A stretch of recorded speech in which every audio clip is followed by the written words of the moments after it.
Top of the morning folks, today from the Reddit Rainforest. Reddit, what is the most ducked up way you got back at someone that wronged you?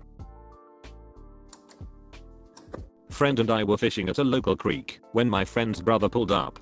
Being the dick he normally was, he started throwing rocks in the creek to scare the fish, and then he threw my friend's bike in the creek. We were 13 at the time. My friend was crying, and I felt so bad. I jumped into the creek and got his bike out. Told him we would get his brother back. About a month later we were fishing again, and it was the dead of summer. I told my friend today is the day we get his brother back. Caught a 2/3 pound carp. Threw it up on the side of the bank and left it there until we were done fishing. At the end of the night went back to his place. His brother's car was sitting on the street. We took the carp, sliced it open and threw it under the driver's seat and rolled his windows 3/4 up. The next morning when we woke and left, I forgot about what we had done. Well, when I rode past JT's car I noticed the window was kind of black, and then I took a closer look. It was covered in flies. I actually got scared because I did not expect a window caked with flies. By the time I got home I was laughing in tears because his brother was always such a dick to us. Fast forward to baseball practice about 3 days later. Friend had a black eye but smiled at me when we made eye contact. His brother flipped out and ran into his house and punched him in the face. His mom flipped out on his brother. Brother was grounded for the rest of summer. His mom said that my friend would never do such a thing and he played along and acted as if he had no idea. Apparently the smell never really left the car. We nicknamed his brother Lord of the Flies.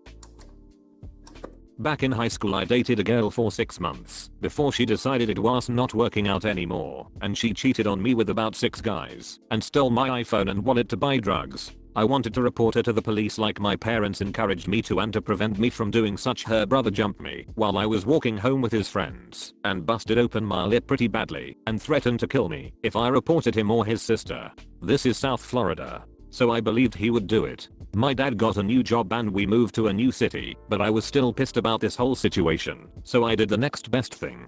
I created 2 fake Facebook accounts of a random hot girl and guy. Spent some time making it look legit with friends and such, and added her brother on Facebook with the girl and my ex with the guy. It wasn't too long before he started flirting me up and tried his best to get in this girl's pants. On the other hand, having already courted my now ex, I knew exactly what to say to charm her to the point that she was in love with me. This is where it all begins to get fun. I started a sexting relationship between the brother and sister with me as the intermediate thanks to Google Voice. Both of them had fairly typical South Florida bodies, so nothing really gave anything away, and I did a fair amount of photoshopping to remove identifiers in the room that may give away anything. This went on for about a month and a half, totaling about 200 or so nudes between the 2 of them, when I decided to reveal the curtain and send a group of unedited pictures that included key identifiers, face and rooms. Oh holy Jesus, how malarkey went down. I only wish I had some way to see how they reacted.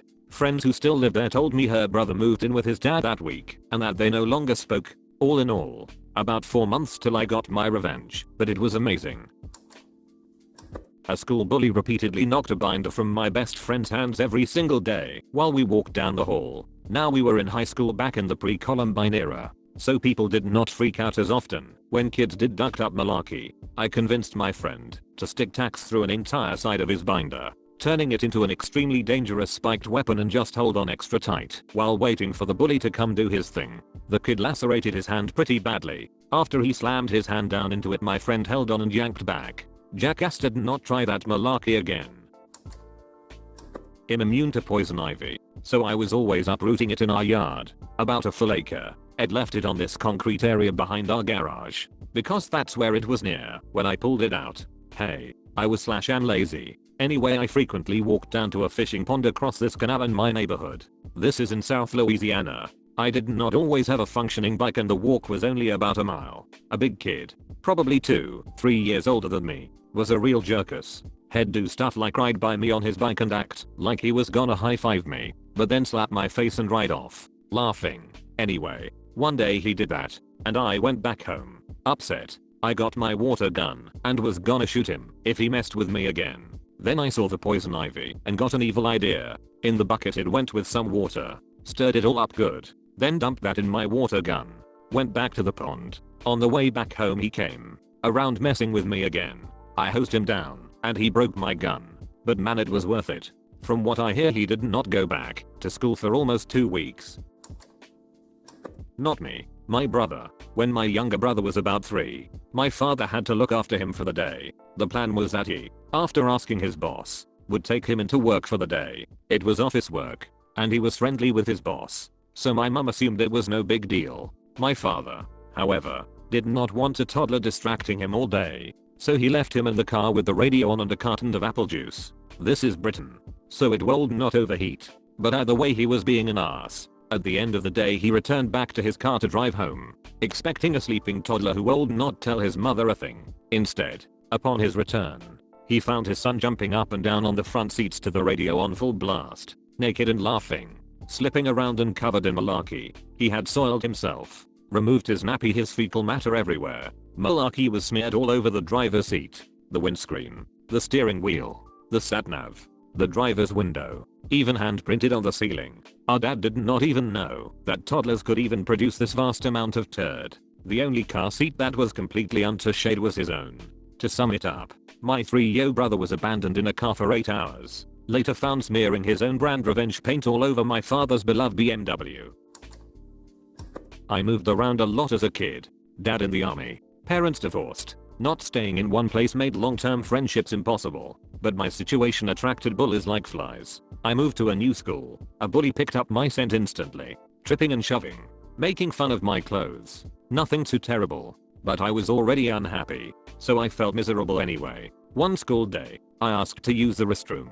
I passed by said bully on the way into the bathroom. He actually did not do anything to me this time. When I entered the restroom, someone was in the only stall, crapping on the floor. I walked out of the bathroom, disgusted, ready to tell on them. I was 7 at the time. I was ready to re-enter my classroom when an incredible, yet devious idea came to me. I went straight to my bully's classroom and walked inside. Everyone looked at me, which normally would have given me enough hesitation to turn me 180 and back to class. But that day, I did not so much as pause. I walked up to the teacher's desk, pointed at my tormentor and boldly proclaimed that he had malarkey on the bathroom floor. The teacher's reaction was better than I could have ever expected. For me, she made him follow her into the restroom while he cried and slobbered out I did not do it, has lying, over and over again.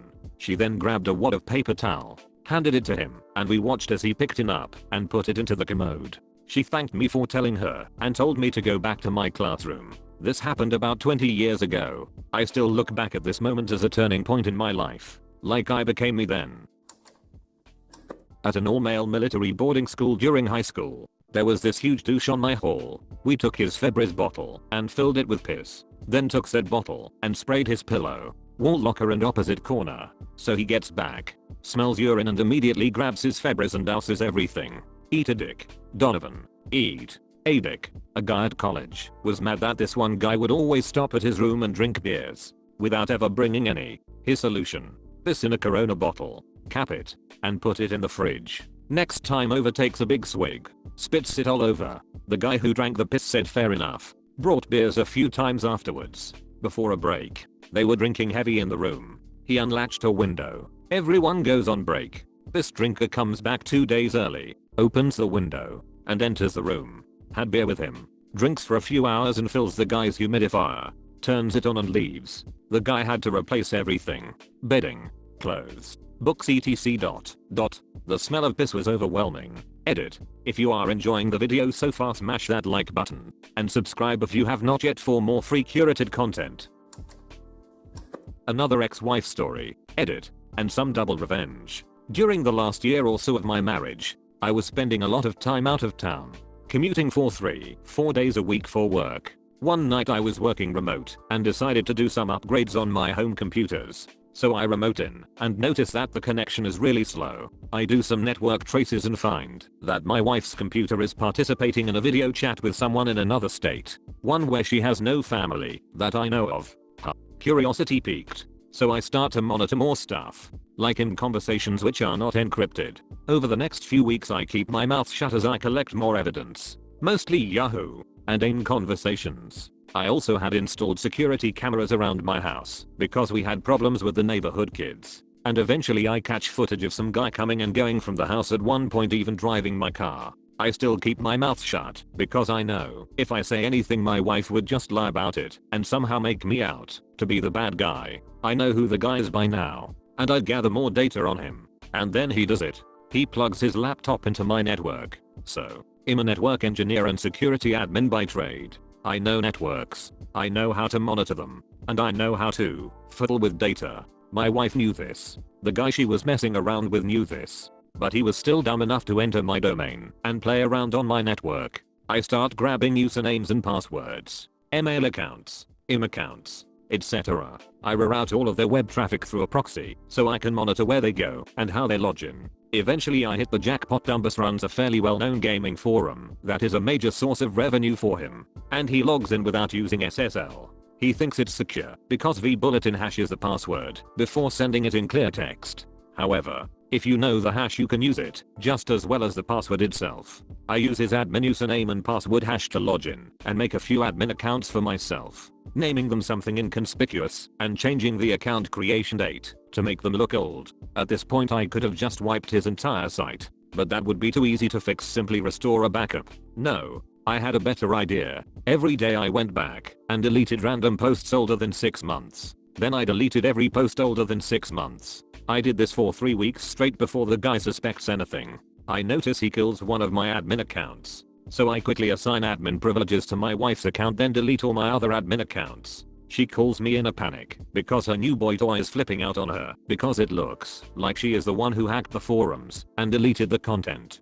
Thousands of posts are gone and there is no way to restore them because a full restore would wipe out 3 weeks of new posts. She appears to be the only other person with admin access aside from the owner, and he is pissed. I plead ignorance and pretend I never knew about the forum until she called me. There is no reason I would know about the forum. They never made the connection between him using my home network and his forum getting hosted. To this day new users are not allowed on the site unless they are referred by an existing member. They never figured out what happened. The incident caused him to break off whatever he had going with my wife, which really left her stranded. When I told her a month later that I was divorcing her, I had collected enough evidence from their conversations and her forum posts to satisfy my need for closure. She still has no idea how much information I gathered about her second life. Edit. I should have mentioned about that during the time period this was happening. The guy actually moved from out of state with the help of my wife and probably my money, which is how he ended up at my house and driving my car. I knew exactly when this happened and when to expect to see him based on the conversations.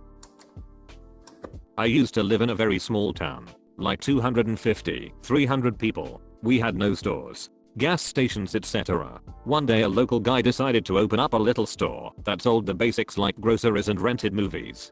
He hired a few of us high school kids to work the store and promised us $50 a week for the summer to be paid at the end of the summer. We agreed and started working. We gave up a summer stocking shelves, cleaning the bathroom, lawn care and whatever else. Well, the end of the summer comes around. It's our last day of work and he comes by with our paychecks.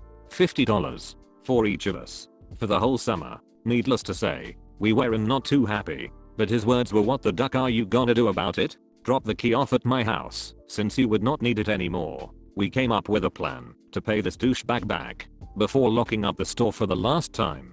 We left a window unlocked. We dropped the key off at the house. Around midnight, we were back at the store, grabbed as much as we could. Cigarettes, money from the register, candy, probably about $1,000 worth of malarkey, locked the window, then left through the emergency exit that had no alarm. There were also no cameras of any kind. Next day there were cops there. He accused all of us of doing it, but had no proof. He ended up having to shut down the store a few months later because the town heard how he did not pay us and stopped doing business there. I do not feel bad. Ducker deserved it. Welcome to the end of the video. Do not worry, there are many more. Come aboard for more adventures. Like and subscribe for more posts from the Reddit Rainforest. Thanks for watching.